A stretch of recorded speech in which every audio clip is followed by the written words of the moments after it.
welcome to our channel. My name is Andy. In this lesson I want to show you the major pentatonic scale.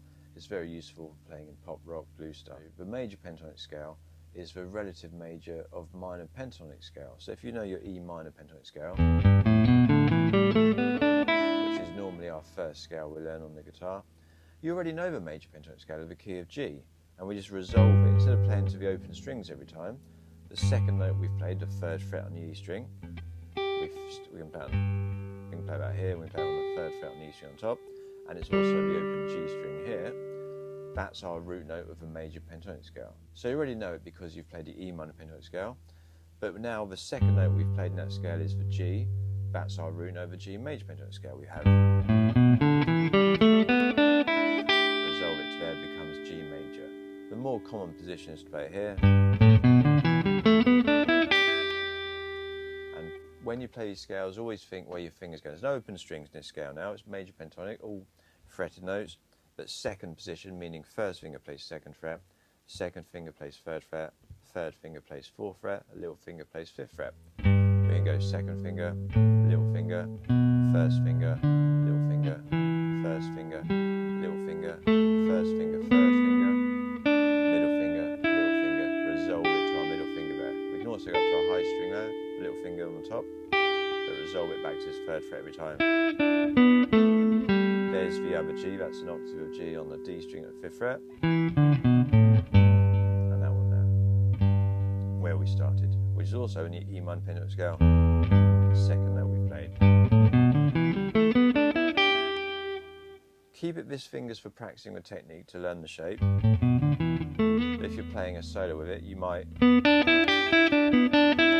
this position, first finger at third fret, but you make sure you get back in the position if you're descending down the scale as a little run or something.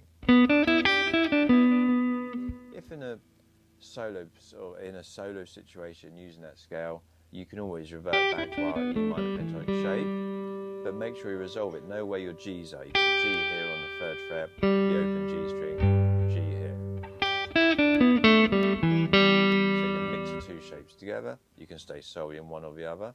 The two shapes, whether you're thinking G major or E minor, are the same scale shape. It's just knowing where the root note relating to the key you're in, whether it's major or minor, is going to be. Is it the open string if it's E minor, or the third fret if it's G major? And then to make it sound bluesier, because if we're playing over a blues scale, G7, a nice thing to do, we're often taught to play a blues scale or a pentatonic scale, minor pentatonic scale. But a more correct, more happy, more bright, more accurate sounding thing is to use the major pentatonic scale. And that outlines our major chord, which is within the G dominant 7 chord.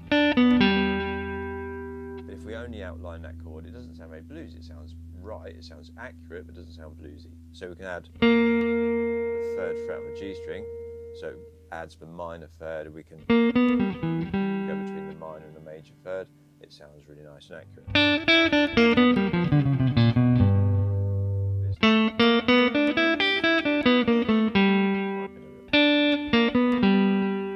of course we'll do the same thing go down.